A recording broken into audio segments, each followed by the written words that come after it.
Have you ever wondered why most accidents happen in very familiar places? Well, in today's video, we're going to take a look on that.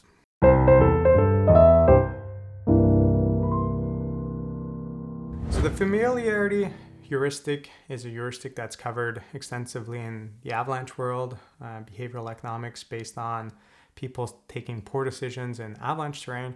And it looks at the whole idea of when we're in a familiar situation, we tend to take worse decisions because we're just kind of letting system one drive the decisions and we're not really paying attention as much.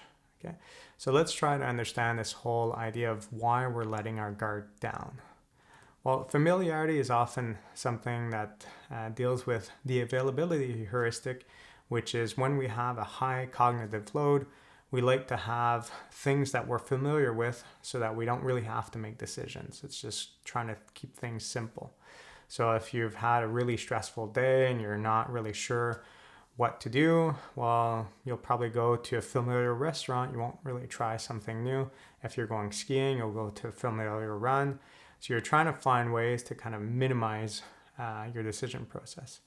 And based on that is the availability heuristic. So if you've been to this place many times, whether it's skiing or eating, you'll have the impression that you're going to live the experience similar to the experience beforehand. So you don't really have to think about it too much. You'll just stick with what you've always done. Same thing as you're driving home. You've driven home in that area close to where you live so many times. You're just used to it. So you act in a way based on what you've lived in the past. So if you've skied so many times in the same area and you've never noticed an avalanche, well, all of a sudden you have the impression that this area just never has avalanches.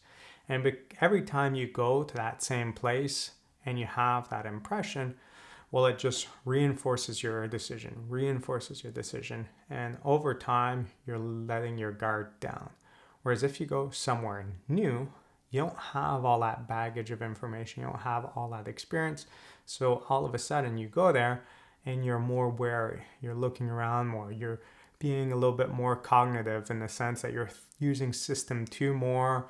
You're actually thinking decisions through. You're making analysis and you're trying to make the best decision as possible. So there's a big difference between areas which you're familiar with and areas which you aren't. And same thing would go for surfing or any kind of other activity that has a certain level of stress involved. But when you get used to somewhere, you often feel very comfortable in that situation, and that's where you could take poor decisions. And then there's the whole idea of the hindsight bias, which is this idea that after you've done the event, you've gone skiing in that area, hasn't avalanched, it just keeps on reinforcing your decision. You reflect on your day and you're like, made the right decision. Even though the avalanche danger was high, this area didn't avalanche again, I made the right decision. And there was this avalanche journal many years ago that had a cover. I don't remember the exact words, but essentially it said, did we make the right decision or were we just lucky? And all you could see on the picture is someone's going up a hill and right below him was this big avalanche that happened. And the problem is that if you don't get caught in an avalanche or you don't see one, it's just constantly reinforcing this idea that you're always making the best decision.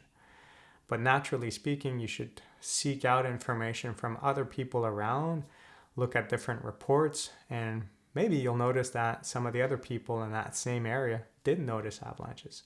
So because you didn't notice one, it doesn't mean that there wasn't any.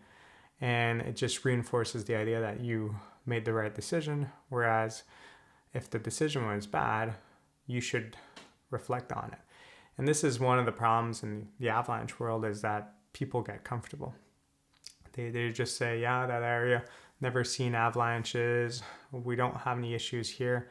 And then there's always that day between different avalanche cycles that happen where someone gets caught off guard and then everyone gets surprised and then we kind of lower our danger level in a certain way, like our internal risk levels that we're allowed to take. And then over time, nothing happens, and then people become familiar, become comfortable again, and then it's that danger zone once again. So we have to move away from just quick decisions, system one and moving to having a certain process in your decision making that does not allow for this comfortable zone to be created and for you to always be making optimal decisions. So I hope you enjoyed this video on familiarity heuristic, and it's linked to the availability heuristic and hindsight bias. There's a lot of applications to it. It's not just the Avalanche world. There's just so much more to it, and hopefully you enjoyed it, and I'll talk to you guys soon. If you found this video interesting, please consider subscribing or joining my class where I guide you to apply and expand on the information found in these videos to real life examples. Have a good day.